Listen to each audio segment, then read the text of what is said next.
Yo nací efectivamente en Buenos Aires, en la Argentina, pero de padres uruguayos. O sea que siempre, no solamente me consideré, soy también oriental, ¿verdad? Yo no necesité hacer ningún trámite para declararme, para votar incluso, ¿no? Porque el trámite que hacen todos los orientales, porque hay un convenio entre Uruguay y Argentina que los hijos de uruguayos que nacen en la Argentina, como mi caso, son uruguayos también, ¿no? ¿Cómo surge su vocación, monseñor? Mira, muy simplemente, y lo tengo tan presente, ¿verdad? Fue en Florida, en el Colegio Virgen de los 33. Ahí un día el párroco, estábamos en fila en el colegio, y dice, ¿quién quiere ser monaguillo? Es decir, ayudar a misa. Yo levanté la mano enseguida, sin saber, pero ya había desde mi niñez como una inclinación a todo lo religioso, ¿verdad? Y así fue que ya fui elegido para ser monaguillo, es decir, de los que ayudan en aquel tiempo, así se los llamaba, ayudan a misa, y comencé a vincularme con los sacerdotes de la parroquia. Nunca los olvido, de la parroquia de Florida, el padre Domingo Lor, el padre Irureta, en fin, había varios sacerdotes que me resultaban muy cercanos, muy acogedores, muy abiertos. Monseñor, ¿dónde hace el seminario? Tengo entendido que es donde hoy es el Cotolengo Don Orione. Exactamente, sí, en instrucciones y propios, el bulevar, ¿verdad? Allá son datos que en la vida quedan muy marcados. Y recuerdo hasta el ómnibus que tomamos, recuerdo de niño que me llevaron mis padres, que hubo que hacer una espera, el 105, iba en ese tiempo por instrucciones, había que cambiar ahí en el Gaucho, en la plazoleta esa había que cambiar de ómnibus. Usted fue el primer párroco de Carrasco, de la parroquia de Paso Carrasco. De la Cruz de Carrasco. De la Cruz de Carrasco, exactamente, sí. Yo estaba atendiendo esa zona y el obispo decidió hacer primero una capilla, y después una parroquia, y fui el primer párroco de la Virgen de la Cruz de Carrasco.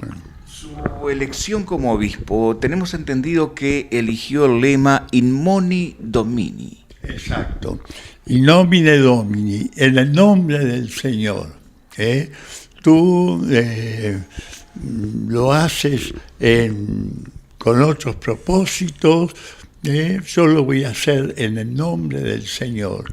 Así que mi lema es, asumo esta responsabilidad en el nombre del Señor. Monseñor, los sacerdotes venidos de Brescia, ¿recuerda? Javier, sí, César. Javier Mori, todos ellos, fue realmente un bien, ¿qué puedo decir? Una ayuda para toda la feligresía, porque eran muy dados a la gente, muy entregados, ¿verdad?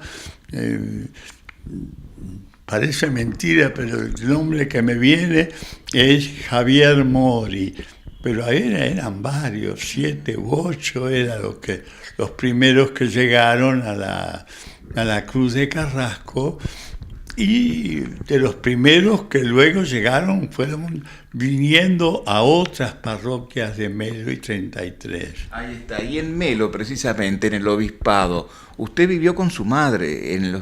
¿Qué recuerda del vínculo con su madre? Sí, claro, mi madre no se apartaba, era la visita semanal que tenía, ¿no? Él vivía en Montevideo, ya era viuda, ¿verdad? ¿No? Y me tenía a mí, ¿verdad?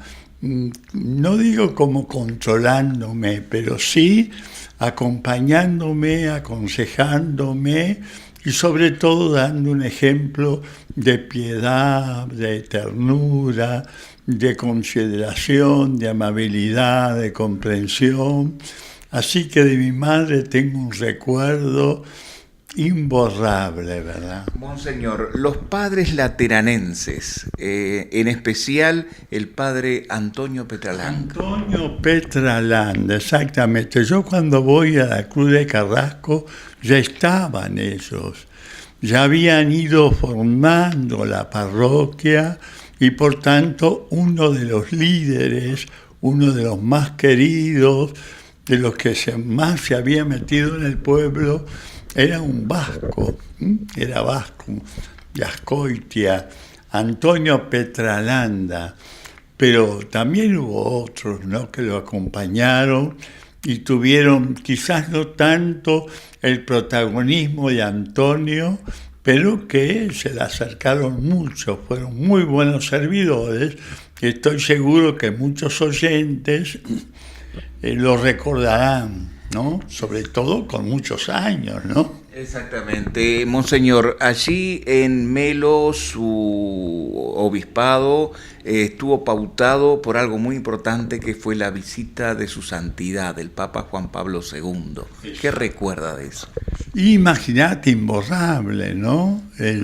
La responsabilidad primero, luego el ánimo de la gente para recibir al Papa, ¿no? Que obviamente era nuevecito, era casi recién llegado, un hombre joven, simpático, que cambió un poco la visión del pontificado, muy dado a la gente. Primero hizo una visita a Uruguay, ahí en Tres Cruces, por eso la cruz, eso sí, yo la cruz, que lo comento siempre, incluso con mi obispo, ¿verdad? Lo comento siempre, que debe ser Montevideo de las pocas, por no decir la única ciudad, que en el corazón de la ciudad tiene plantada una cruz. Y yo creo que los que organizaron esa primera visita del Papa Juan Pablo, Juan Pablo II, la primera visita se hizo con esa picardía de hacer una cruz en el centro de Montevideo, cerca del monumento a los constituyentes, ¿no? En el corazón de Montevideo, en Boulevard y 18 de Julio, y allí levantaron el altar donde el Papa iba a ser recibido y donde él iba a hablar, y luego que fue memorable. En su diócesis, también en Melo y 33, otra cruz, la cruz del Cerro Largo, que incluso fue bendecida desde el aire por el Papa. Exactamente, sí, porque andando el tiempo, ¿quién lo iba a pensar? Aquel Juan Pablo, que había llegado a Montevideo con tanto arrastre y popularidad, iba a llegar también a Melo. Yo no lo quería imaginar cuando le propongo al nuncio que nos visitara Juan Pablo II, le pareció una como osadía, pero después se dio cuenta de que no, de que estaba bien elegido el lugar donde el Papa había estado por vez primera en Uruguay, volver a Uruguay y volver pasando por la Cruz de Carrasco. Ahí está. Monseñor, también usted en 1944 se hace el Congreso Eucarístico. Recién llegado a Melo usted, aún no lo habían nombrado obispo y lo citan del Vaticano. Bueno, en realidad, si le voy a ser sincero, ya tengo mis años, ¿no? No sé si puedo decirlo, 95. No son 2 días, ¿eh? O sea que de derecho tengo a tener las cosas un poco en borrador. Y por tanto, sí, la pregunta tuya era... El Concilio Vaticano, el último Concilio Vaticano, ¿quiénes lo acompañaron? ¿Tenemos idea de que Partelli, de esa gente? Exactamente, el padre, en ese tiempo Antonio Petralanda ya tenía sus años, por tanto no participó, pero obviamente Partelli como arzobispo del Uruguay y de Montevideo presidió, éramos 4 los delegados. ¿Mendiarábal también? Mendiará también, sí. Ay, fue para nosotros porque asistimos de punta a punta a las 4 sesiones y no faltamos a ninguna seduta. Seduta se le llamaba como las clases, porque el concilio tenía, todos los días nos reuníamos en el Vaticano, ¿no? Se pasaba lista, o sea que se tomaba en cuenta. Yo no sé si soy un presumido, pero tengo la impresión de que debo ser el único obispo que no faltó en los 4 años, en las 4 sesiones, un solo día, porque pasaban lista, ¿no? O sea que tengo 0 falta, ¿sí? Monseñor, ¿eso cambió la vida de la Iglesia también, ese Concilio Vaticano? Yo no diría que la cambió, la actualizó. Por eso la palabra que en aquel tiempo se hizo y se popularizó fue el aggiornamento, que en italiano es poner las cosas al día. O sea, que no cambiar las cosas, renovarlas, o si acaso ni siquiera renovarlas, sino ponerlas al alcance de la gente. O sea, que el destino o el objetivo de la Iglesia, como la venida de Jesús, no es el mismo. Él no vino para ser conocido y hacer portentos. Por nosotros los hombres y por nuestra salvación, dice la Biblia, bajó Jesús de los cielos. O sea que el destino mío, de ustedes también, y de todos los que nos escuchan o nos están viendo, el destino de la venida de Jesús somos nosotros. Los importantes somos nosotros. O sea que Jesús, si muere en la cruz y resucita, no es por Él, sino que es enviado por Dios, el Hijo de Dios, enviado por nosotros los hombres y por nuestra salvación, y lo iba a decir en latín, pero no quiero ser tan presumido. Total nostra salutem descendi de celis, por nuestra salvación espiritual bajó Jesús de los cielos. Muy bien, Monseñor. Su experiencia en el Concilio Vaticano, una renovación total de la Iglesia, un ayornamiento, como lo ha dicho usted. Pero usted cesa como obispo a los 75 años, como obispo de la diócesis de Melo y 33. En ese entonces, la diócesis quedó acéfala. A Cotuño, quien lo sucede, ahí está, lo nombran arzobispo de Montevideo, por lo que usted tiene que volver a la diócesis como administrador en un interinato. Sí, algo de eso hubo. Ahora me lo hace recordar, ¿sí? Que quedó momentáneamente acéfala, y yo, como había quedado joven todavía, había quedado libre, me vuelven de nuevo a que me hiciera cargo por un tiempo, ¿no? Hasta que llega Luis del Castillo. Exactamente. Luego viene Monseñor de Castillo.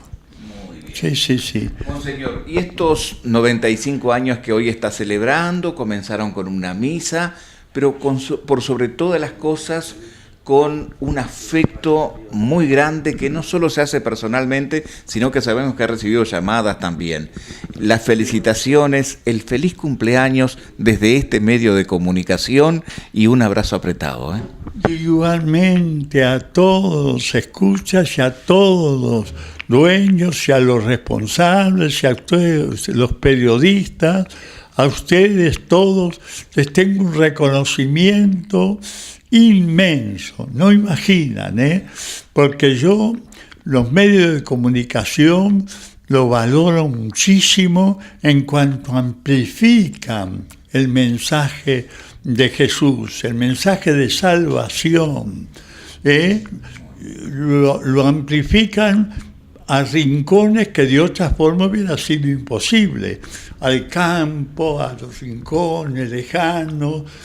La radio se mete y la televisión por todos lados, y tener ese medio o esa posibilidad de llevar, sí, el entretenimiento, obviamente, las novelas y todo eso, pero también la palabra que nos atañe a todos nosotros, porque el espectador de televisión es cosa de otro. Sin embargo, nosotros somos todos actores, los videntes y los oyentes, somos todos actores en esa novela que estamos viendo o en esa radio que estamos escuchando. Muchas gracias, Monseñor. Muy feliz cumpleaños. Muchísimas gracias a todos ustedes. Muy bien.